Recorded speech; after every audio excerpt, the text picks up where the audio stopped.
So this is our like 9th 13-hour day in a row, and we've got 2.5 more to go, and it's just been a blast. I think the main draw is being able to be for 2 weeks in some place with Sid Meier. He's just one of the iconic game designers, and so being able to spend time with him I think is really special for the students. This camp is kind of a unique opportunity. There are long-term game projects that might take months and years, and then there's maybe a weekend game jam. But this is kind of, in one way, the best of both worlds. It's a very focused camp.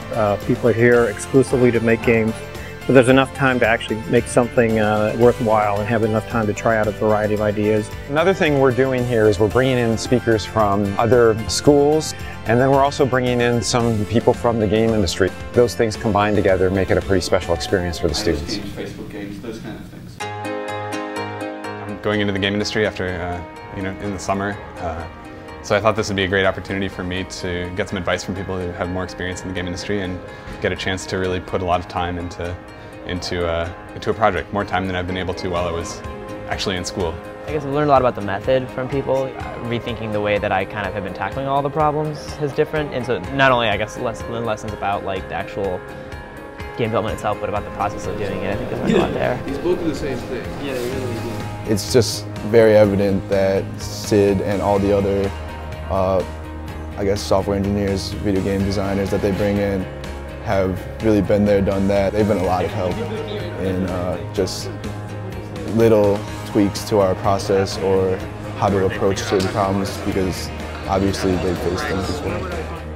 There are a couple of things that we're trying to do a little differently maybe than some other programs. One is to encourage the students to put a lot of their own personality into games. A lot of games these days are maybe kind of clones or copies of other games, but I think the next generation of game designers really ought to be kind of coming up with new things. The emphasis here is not to make a game like every other game out there, but to give the students an opportunity to explore their own passions in gaming.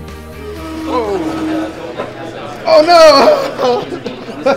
Sid talks about how when he makes a game, he makes it for himself, but some of these other people from larger companies talk about how it's important when you make a game that you're not just making it for yourself, but you consider your audience when you're designing your game, and so it's been an interesting balance to consider when we're making our own game. Programming itself is a really interesting endeavor. It's a lot of puzzle solving, trying to figure out how to do things efficiently, and games themselves are a very creative endeavor. So you're doing a lot of hard work to do something that's really interesting and that other people can appreciate.